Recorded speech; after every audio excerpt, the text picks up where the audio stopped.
Je vous dis que la vie est dure en ce moment. Hein? C'est-tu pas assez beau? Jean de Newport, on est chez vous aujourd'hui tel que promis. On vous a dit la semaine passée qu'à travers nos capsules, on visiterait les municipalités, les villes que desservait notre centre d'action bénévole. Tel que promis, nous voilà à Newport.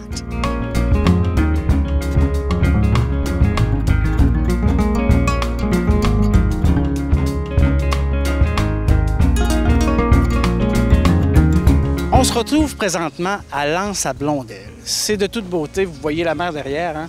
Oh, on est-tu assez bien? Mais si on est ici, c'est pas tout à fait par hasard et vous allez le découvrir un petit peu plus tard. Mais avant qu'on continue, j'aimerais vous présenter parce que durant notre itinéraire de Gascon à Percé, nous allons faire plusieurs chroniques.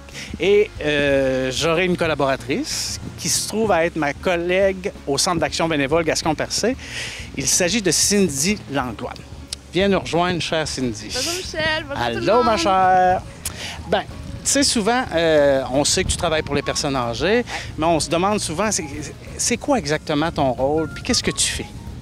Je suis travailleuse de milieu. Travailleuse de milieu, je vais vous faire ça quand même simple, là. Pour les adolescents, on a le travailleur de rue. Lui, il va aller dans la rue, il va aller où les adolescents sont, donc dans les cinémas, dans les salles maisons de jeunes, des choses. Moi, je suis travailleuse de milieu pour les aînés. Donc, on dit travailleuse de milieu parce que je vais dans leur milieu à eux autres. OK. Fait que je vais dans les salles d'âge d'or, je vais dans leurs résidences, je vais dans les résidences personnes âgées comme les HLM. Je me déplace partout sur le territoire comme ça.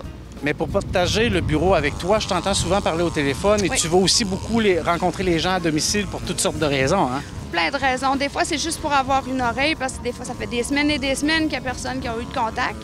Fait qu'automatiquement, moi, en faisant un petit contact avec eux autres, là, ça leur donne un rayon de soleil dans leur journée qui est merveilleux, là.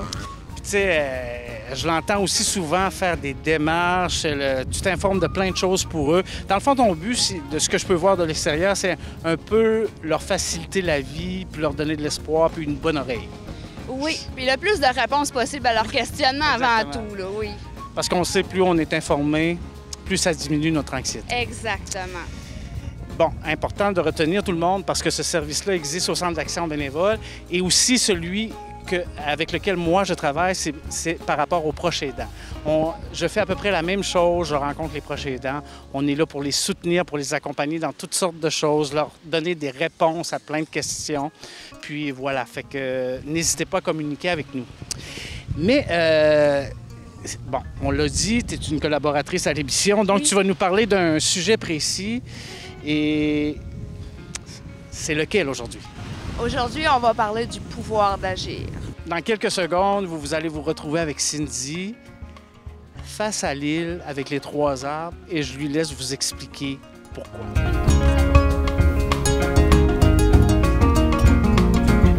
Comme on disait tantôt, on parlait du pouvoir d'agir. Derrière moi, j'ai une très belle symbolique du pouvoir de quelque chose. Regardez, une île, 3 arbres qui ont affronté des décennies de tempêtes et d'années, mais qui sont droits et fiers, comme le 3/4 et même, je dirais même 100% de nos aînés qui ont bâti notre communauté. C'est grâce à leur pouvoir d'agir. Qu'est-ce que c'est le pouvoir d'agir maintenant? Chose simple, simple, simple. Là, on voit ça gros, là, comme quoi qu'on pourrait changer le monde. Non, on va faire ça au quotidien. Des petits changements qui vont faire un grand résultat. Le pouvoir d'agir, c'est prendre une décision pour soi-même. Avant tout. C'est pas prendre une décision pour quelqu'un d'autre, c'est pour soi-même. C'est très important. Puis parfois, il y a des contextes de vie qui vont faire en sorte que on l'arrête, notre pouvoir d'agir. On lâche prise dessus parce qu'on a besoin d'aide. On a besoin d'aide pour se déplacer, on a besoin d'aide pour aller à l'épicerie. Fait que là, on perd un peu de pouvoir d'agir.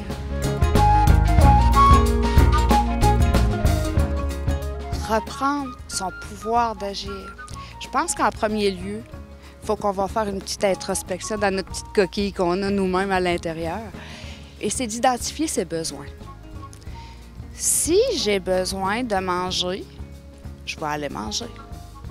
Mais si je choisis de manger un steak, je me fais plaisir. J'ouvre mon frigo, j'en ai pas de steak. Je fais quoi? OK, je vais me faire un macaroni à soir. D'accord.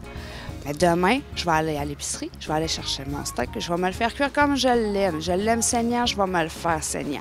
Je vais me faire plaisir à moi, tout seul. Après ça, je peux identifier un autre besoin. Si moi, généralement, j'ai de l'aide à domicile qui vient puis qui ma douche, elle se fait à 9 h. Mais moi, j'aimerais mieux à 9 h 15 puis que j'ai fini ma tasse de café. Je pense que je suis capable de l'exprimer. Encore là, s'exprimer reste se choisir. On reste encore en nous, puis on s'exprime. On a un pouvoir d'agir. Je veux écouter les nouvelles, moi, à 10 h avant d'aller dormir le soir. Mais là, mon enfant, il vient tout le temps, là, puis maman, faudrait que tu irais dormir là, dans ton rendez-vous demain matin. Non, garçon, excuse-moi. Je veux écouter mes nouvelles. J'irai me coucher après. C'est encore là prendre une décision pour soi. On est le printemps, là, c'est l'été, il commence à faire beau, on ouvre les fenêtres. Je suis tannée d'avoir mes petites fleurs bleues, moi, en avant de la maison. J'ai vu rose cette année. J'appelle mon garçon. Pourrais-tu passer à la salle m'acheter mes fleurs? Oui, maman, je t'achète les mêmes que l'année passée. Non. J'ai vu rose. Oui, maman, c'était plus beau bleu. Non, je les veux rose, s'il vous plaît. Encore là, vous vous exprimez. Quand on s'exprime, ça va toujours mieux parce que les autres sont au courant de ce qu'on veut et ce qu'on désire. Et automatiquement, quand on sait, on a moins peur, les gens nous suivent plus facilement. C'est ce que j'entends, moi, dans tous les témoignages que j'ai. C'est beaucoup ça. Mes enfants, oui, sont bienveillants, oui, ils veulent s'occuper de moi. Par contre, ils n'écoutent pas tout le temps mes besoins à moi. Ils allent avec leur temps, leur vouloir. Toujours avec beaucoup d'amour, mais rien n'empêche que c'est pas ce que moi je désire. Affirmez-vous. Dites ce que vous voulez, dites ce que vous pensez et dites surtout ce que vous ressentez. Ne jamais oublier qu'un sentiment qui a un nom est un sentiment qui va vivre. S'il vit, il va passer. Donc, on se choisit.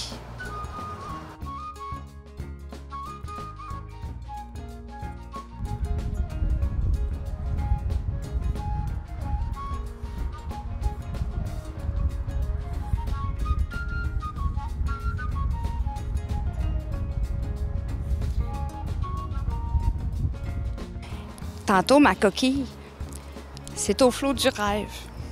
Puis il faut toujours rêver. Alors moi, je vous souhaite de vous choisir.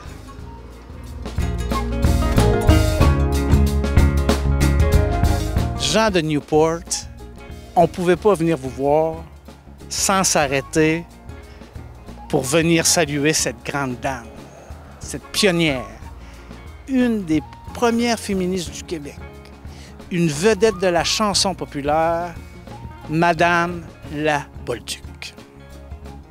Comme elle le disait si bien dans une de ses chansons, « Ça va venir, puis découragez-vous pas. Moi, j'ai le cœur toujours gai, puis je continue de turluter. » Hein? Des mots simples, mais qui en disent beaucoup, dans le fond, hein? C'est sûr que si on arrête d'espérer, si on se dit « Oh, ça vaut plus la peine, je suis trop vieux », on laisse aller un peu nos rêves peut-être. Hein? Et je le dis et je le revendique que le rêve, on y a droit jusqu'à notre fin.